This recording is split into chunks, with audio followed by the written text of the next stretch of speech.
a déjà plein de poussière. Bonjour tout le monde. Alors, c'était les vendredis noirs là, et je me suis fait un petit plaisir. Je me suis acheté une affleureuse Makita. La 2J, celle-là c'est la 2J. La 2J en fait elle a 2 en base, et la 3J elle a 3 en base je crois. Si je me trompe pas. On va voir comment ça s'ouvre. Ah, il y a un truc. Alors, qu'est-ce qu'on a là-dedans? Alors je vais pas faire de l'unboxing à détailler tout, je fais juste une petite vidéo comme ça. Ça fait une semaine que je l'ai reçu. J'attendais de faire une petite vidéo. Alors, il y a plein de bazar. Il y a une poignée. Super. Bon, déjà, c'est tout dans un sac. Voilà. On va virer le sac. Ça, c'est bon, c'est bien, mais ça vaut pas quand même des trucs de festou là. Après, de toute manière, on n'achète pas ça pour la petite boîte. C'est joli.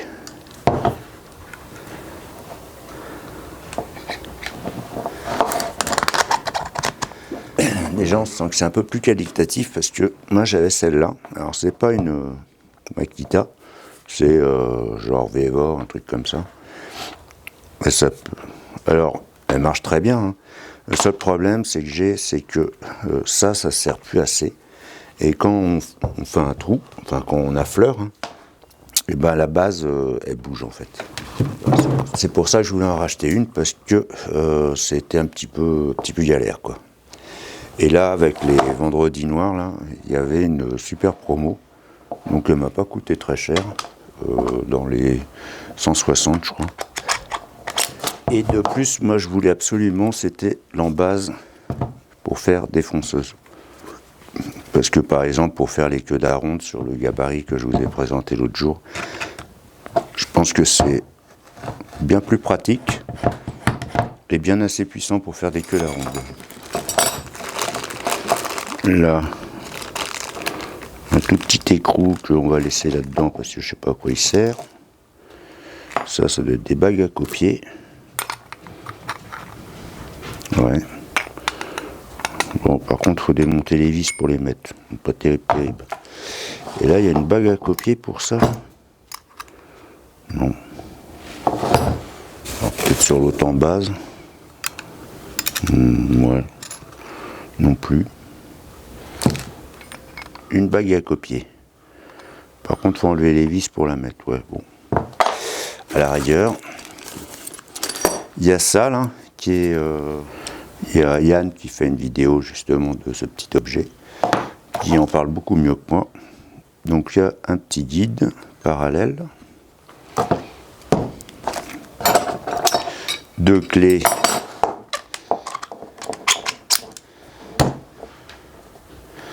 ouais, bon, il y a le petit pression là pour le faire, mais il y a quand même 2 clés. Et dernier petit sac.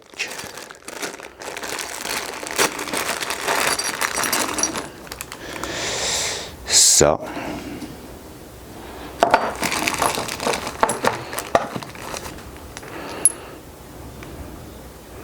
Ça, c'est joli. Je sais pas à quoi ça sert, mais c'est joli.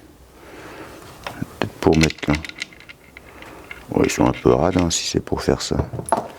Ah, ça doit être ça. Bon, on va prendre la notice.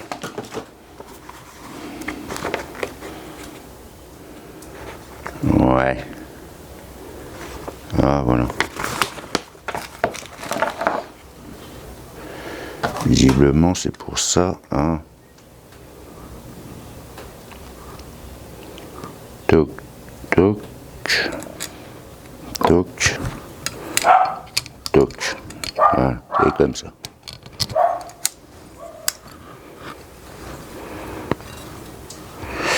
Ouais. Donc ça se met bien comme ça. Et ça fait le guide parallèle. Ouais, bon. Je suis en train de penser un truc. Alors j'ai un guide. Oh, il marche. Bon, ça c'est un autre guide. Ça marche, ça sera quand même mieux que leur petit truc là. Bon, On va le mettre dans la boîte. Alors, en plus, à démonter à chaque fois. Genre de truc qui va me vite me... Vous voyez ce que je veux dire. Donc ça... Bon, c'est bien, ça y est. Hein. Mais ça, c'est pas le genre de truc que je vais me servir. Donc on va remettre ça dans le petit sac. Ça c'est bien pour la fleureuse. Voilà, pour la fleureuse, ouais, bon, après, pas le genre de truc qui sert vraiment beaucoup. Surtout sur une petite affleureuse à main, comme ça, vaut mieux avoir la base comme ça. Enfin, c'est mon avis. Ok, donc ça c'est bien, c'est joli, ça c'est bien, ça, je pense que c'est en trop. Ça doit être avec l'autre en base qui permet de faire des fraisages déportés. Là, je ne l'ai pas prise parce que ça sert à rien. Hop. Bon, la notice. On va la remettre là-dedans. Alors ça, par contre, si quelqu'un a une Makita et qui sait à quoi ça sert, cette bague de copiage, je veux bien qu'il me dise.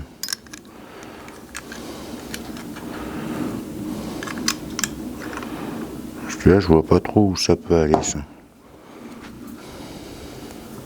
Là, c'est un petit peu lâche. Celle-là, bon, ok. Par contre, il n'y a qu'une bague de copiage, ouais, bon. Par contre, ce qui m'embête, ça, c'est le truc pour l'adaptateur pour les queues d'aronde. Et ouais, forcément, ça va pas aller.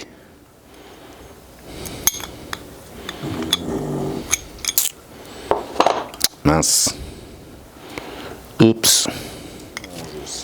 Ça, il y a une douille parce que c'est en broche de 6 et de 8. Oups. Ça, c'est la 8 et la 6. Ouais, la 8, elle est sommaire, hein, quand même. Bon, on va espérer que ça tienne.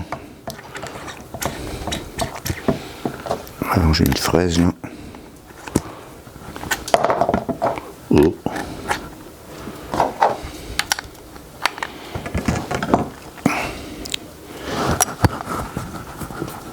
Bon, ça a l'air de tenir. On va essayer. Ça va pas plus bas? Ah non.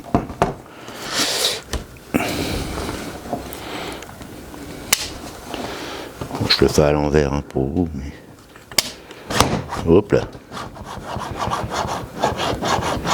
Par contre, c'est bien fluide. Hein.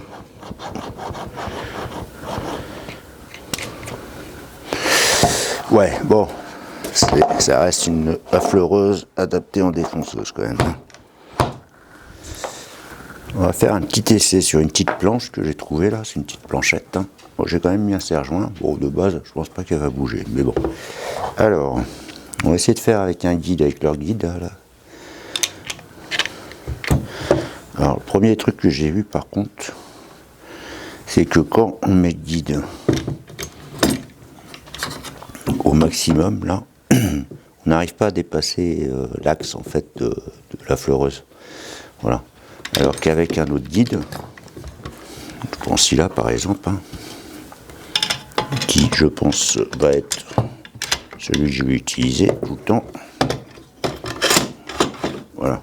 On arrive à remonter en fait l'axe, on a dépassé l'axe en fait. Et ça, moi je sais que je m'en sers souvent, c'est quand je veux faire des petites rainures sur un bord comme ça là, avec une fraise par exemple comme ça. Quand je veux faire une petite rainure, et ben le guide faut qu'il dépasse un petit peu de l'axe. Donc ça c'était petite remarque. Alors on va remettre quand même leur guide là, comme ça. Après ça fait le job, hein, mais chacun ses trucs, ses petites habitudes. Je sens que ça va vite nous gonfler ça.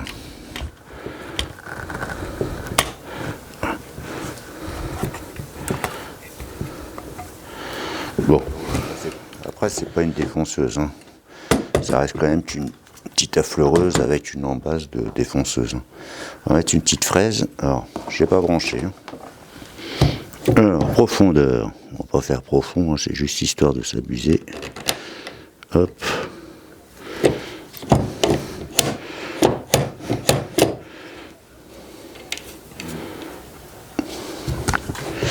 Ah, je voulais essayer un truc.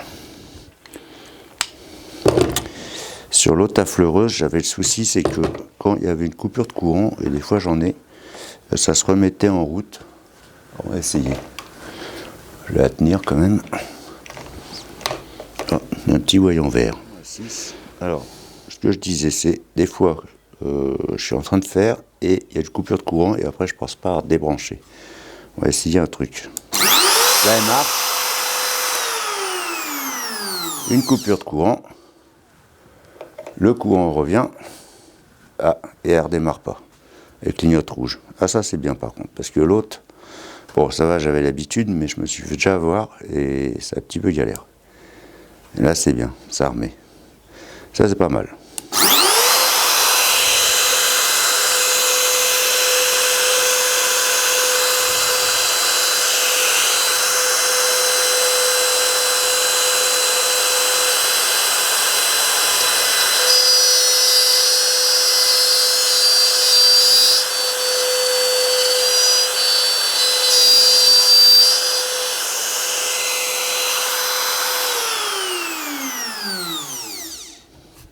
Bon, ça fait le job, hein.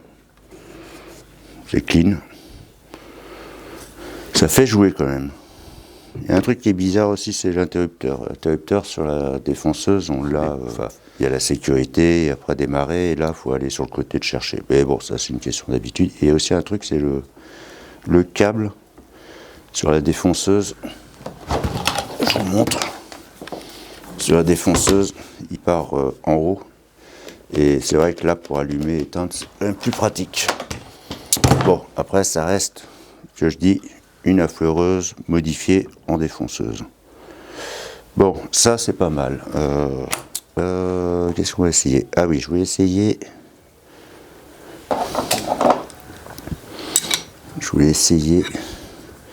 ce qui m'intéresse, moi. Désolé, hein, je fais mes essais par rapport à ce qui m'intéresse.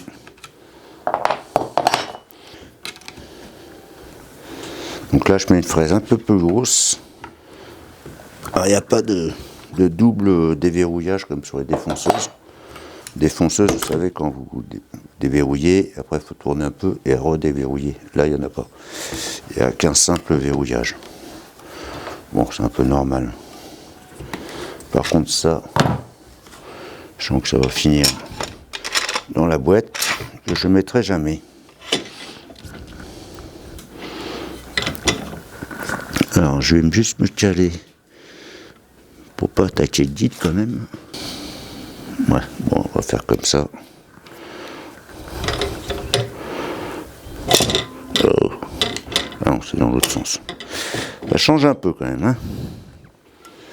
On a ses habitudes avec une défonceuse, c'est pas évident de... Ouais, on va y aller comme ça, hein.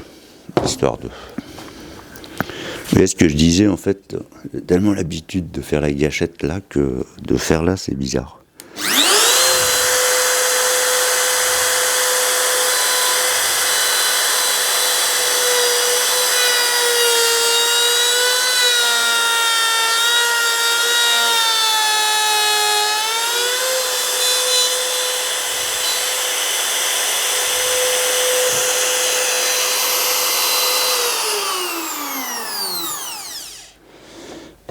Voilà, bon, ça marche bien, hein.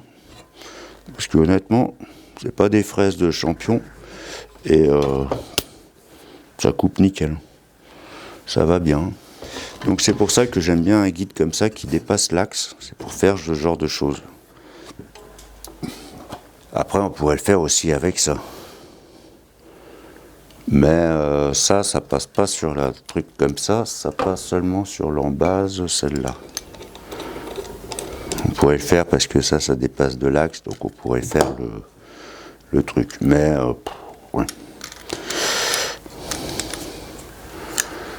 J'aime mieux le faire comme ça, moi. Bon, sinon, c'est mignon. On a l'impression d'avoir un jouet quand même. Qu'est-ce qu'on va essayer d'autre? Allez, on essaye la fleureuse. Je vais quand même débrancher. Alors, la fleureuse, ça, on démonte.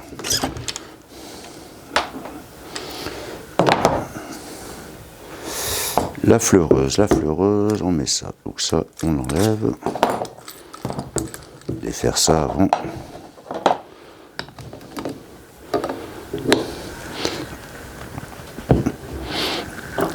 Bon.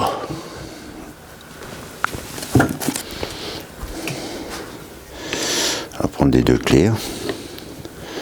On a plus de force en faisant comme ça.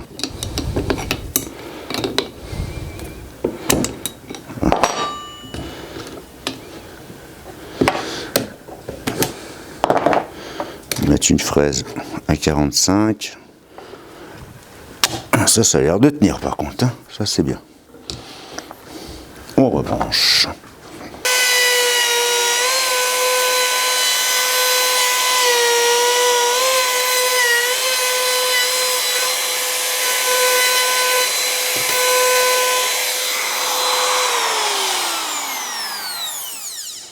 Nickel, hein. Après, c'est un peu normal que ça marche quand même. Voilà, quoi dire de plus? Pas grand chose. Faut tester maintenant en conditions réelles. Par contre, il y a un câble là, comme la festoule. Il fait 3 km de long. Alors ça, je sais pas, je vais pas le tester maintenant. Ouais, ça peut être pas mal. Bon, bien sûr, c'est pas avec des fraises comme ça, hein.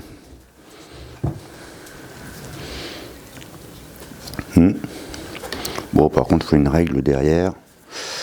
Ça, on verra ça dans un exemple pratique.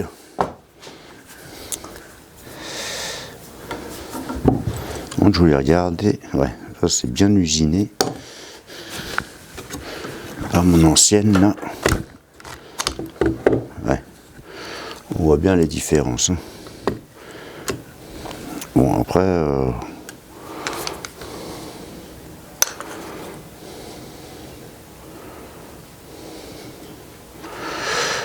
Ouais.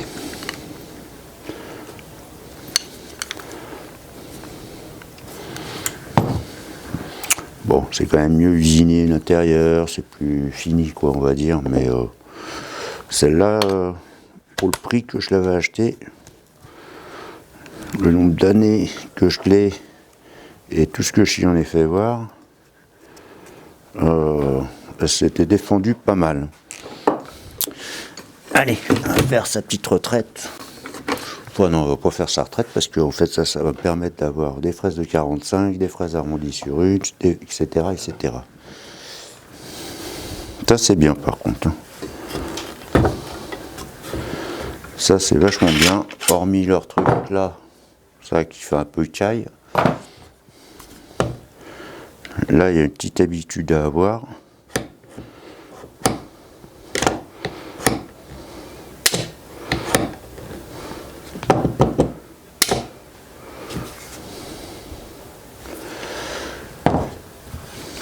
Bon, c'était l'unboxing rapide. Je vous ai présenté ça, puis c'était histoire d'eux. Je vais faire des petites vidéos là. Je vais commencer de petits objets à faire pour Noël si vous voulez offrir ou autre. Des petits objets qui ne demandent pas beaucoup de matériel, qui peuvent se faire avec des simples petites planches qu'on peut acheter en surface de bricolage. Et puis voilà quoi. Sur ce, je vous dis merci et puis ciao ciao. Allez, au revoir.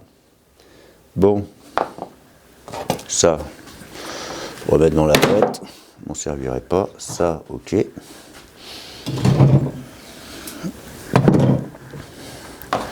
Ça, je m'en servirai, mais pas pour l'instant. Dans la boîte, des fraises. Ça, dans la boîte. Ça, on va te mettre là, tu vas prendre un peu la poussière. Pas de raison. Et ma petite planchette.